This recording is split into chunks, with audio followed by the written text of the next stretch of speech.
For those who don't know me, welcome to Beacon Place. For those returning, welcome back. My name is Katie Lawler and I'm the volunteer coordinator at Beacon Place. In the summer of 2016, I signed on to be the reading coordinator for the Summer Lunch Bunch program.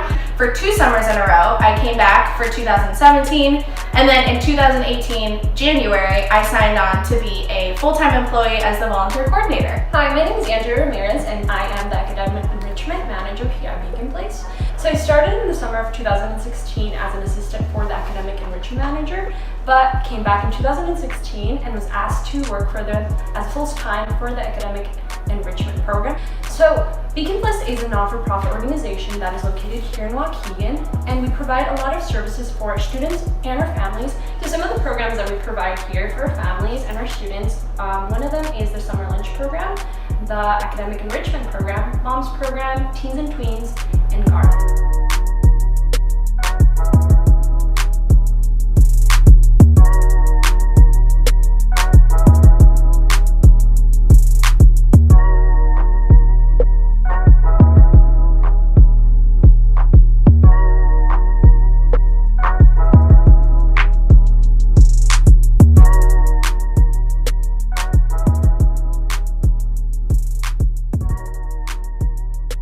This summer at Beacon Place, we have a bunch of interns coming to help us out, so here they are.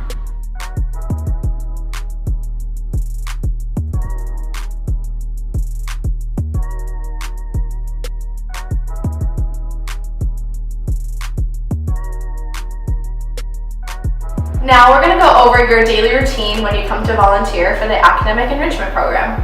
So the first thing you're going to do when you come to volunteer at Beacon Place is you're going to arrive through the back door. You're just going to knock, and someone like Andrea or I or whoever is running the program that day will answer the door and check you in. When you come to check in, please make sure that you mark yourself off on the attendance and you also make a name tag so the students know who you are. The next step you guys are going to do is you're going to head to your program center to look over the lesson plan and what you're going to be doing for the day. A staff member will tell you where to go and where you're going to be teaching your class.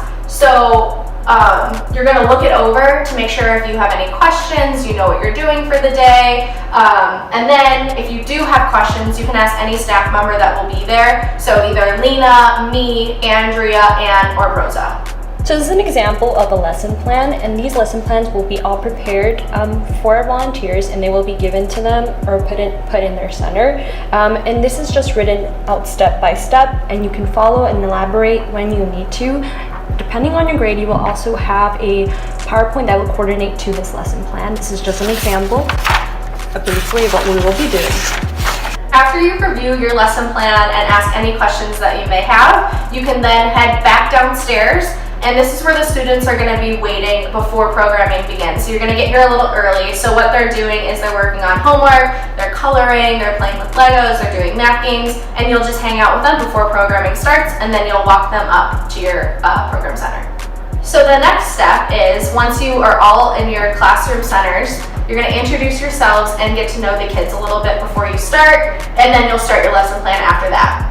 So after you finish programming, you're going to do a cleanup time with your students. So this means you're going to pick up all trash off the floor, you'll turn the projector off that you use for your PowerPoint, you'll push in chairs. In each program center, we're going to put Clorox wipes, so you guys will just wash down the tables and the chairs, just make it look like how it did when you got there.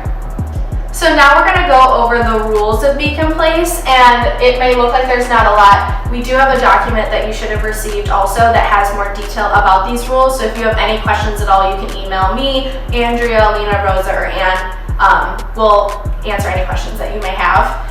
So the first rule is, again, come through the back door. It is a lot less chaotic when everyone's coming through the back door, and it also allows me to check everyone in and know that all volunteers are here.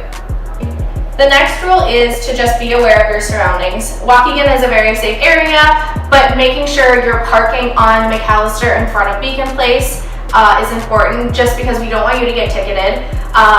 There's plenty of parking that is located on South McAllister. So the next rule that we have is no inappropriate touching. Examples of that include no piggyback rides and no picking up the kids. This is a liability thing. We're not, picking the kids up, giving piggyback rides. We don't want the kids to get hurt. We don't want you to get hurt. So then we say no hugging, and this is a very loose term because obviously you guys are gonna form bonds with these students. If you're coming regularly, you're gonna know the students. They're gonna be excited to see you. So if they're running up to you and giving you a hug, absolutely give them a hug back. They need that. That would be special for them.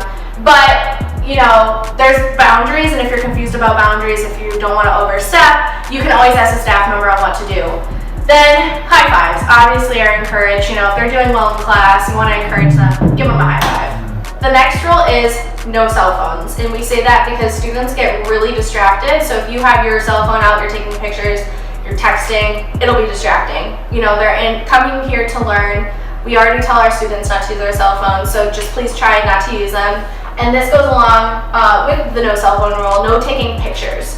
This is a liability reason. Again, a lot of our students have not signed photo release forms. You guys may not want to sign photo release forms. So please, no taking any photos at all unless a staff member has approved. If you're using it for pictures for a class, for a project you're doing, just ask a staff member and we have to approve it before you can take any pictures. The last rule that we have is it is appropriate to tell students to behave. So if you see a kid that's goofing off, not paying attention, being rude to a fellow student or, something like that, you have every right to intervene, to tell a student when to behave. We absolutely encourage that. If you don't feel comfortable telling a student to behave, or if they're doing something that you can't control, leaving class without telling someone, you can grab a staff member and we'll take care of it.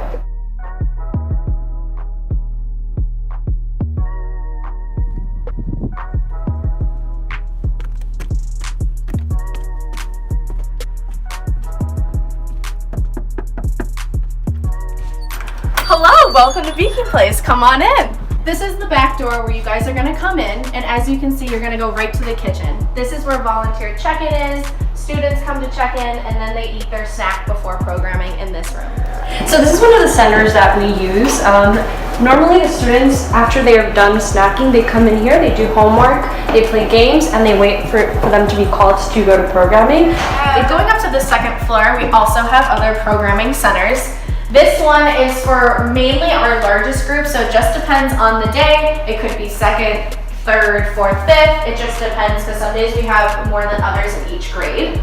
So this is our library, and students can come in here, choose a book that they want, read, do their homework, be on the computers. Then this room is kind of a multi-purpose room. During the summer, we turn it into our intern room. We'll have computers, tables, stuff like that. We might use this room for tutoring, one-on-one, or it just depends on the day. It could be a program center. Now we're up on the third floor. This room is another classroom. As you can see, we're not set up yet, but it has tables, benches. We do a projector in here, kind of like the other room. This is another learning center that we have, and usually this room is used for younger students. And this yellow building right over here is called our annex. We have 2 classrooms upstairs, and you're going to use that door to the far right to go upstairs to the 2 classrooms. This is the front of Beacon Place. When you guys arrive, we'll cross the street. You guys are going to park at the Carmen Buckner School, and it's totally open for you guys to park, so you guys don't have to deal with parallel parking on the street. A lot of the times the parking is already taken, and this saves so much time for you guys, so this is where you'll park.